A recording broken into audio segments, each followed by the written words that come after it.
Apple their journey to reign the technological wall. If one were to create a list of the most influential Apple that corresponded with human history, two has to be included in that list. The first one is the Apple that hit Newton in the head, paving way for the concept of gravity and kinematic. The other one would be the half-eaten logo of Apple, rumor created on Alan Turing, the person who created the concept of computer. The company started off modestly in Steve Jobs' parent garage. With the involvement of Steve Wozniak, Roland Wayne and Jobs himself in 1976. Yet, in fear of losing all his funding, Roland Wayne hastily sold off his share for measly $800 just 12 days after the company formed. Later down the line, Roland admitted that this was his biggest oversight. Time passes, and Jobs and Wozniak's first product has been announced to be the Apple I, a simple keyboard and screen built upon a simple motherboard. The Apple I has an 8-bit operating system with a 4KB RAM, which could be expanded to the 8KB or 48KB version, priced at $666. In order to advertise their newly created product, Jobs and Wozniak decided to participate in the Homebrew Convention, organized in July of 1976. Apple I differed from the market due to how it can output a video to the most commonly owned TV screen, creating an indescribable experience to all participants at the convention, resulting in shipping orders from university and the military.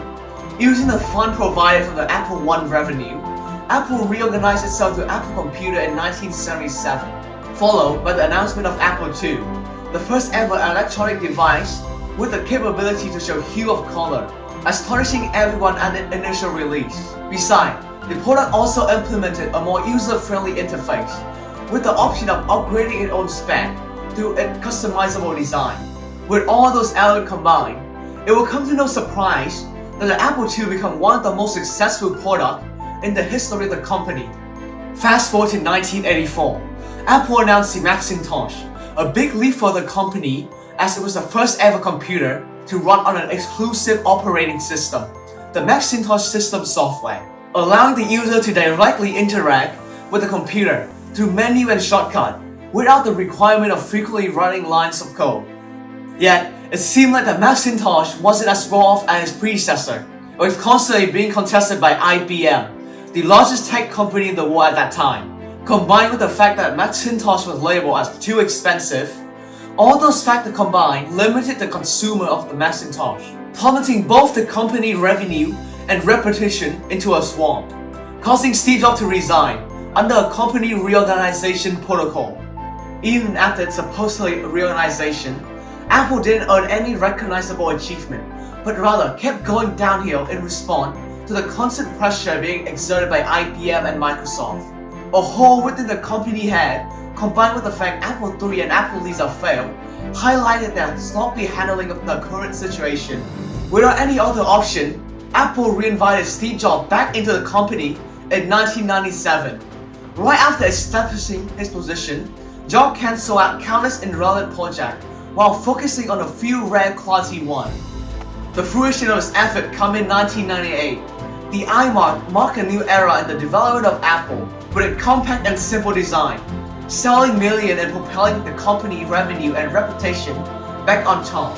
Not stopping there, Apple introduced the iPod in 2001, completely changing how music is distributed and consumed, especially with a portable shape and the inclusion of iTunes, Apple's exclusive music streaming service. During the period between 2007 and 2010, Apple introduced the iPhone and iPad, completely revamping its image, and created an annual anticipation for the next model of iPhone and iPad. Even after Steve Jobs passed away in 2011, Tim Cook inherited his will and kept expanding the company throughout his own vision.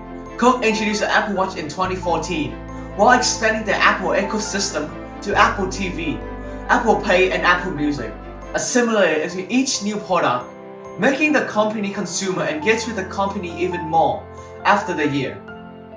Apple's success comes from their ever-expanding ecosystem, creating countless opportunities for new consumers to interact and engage with Apple products and Apple apps, creating loyalty as a side product.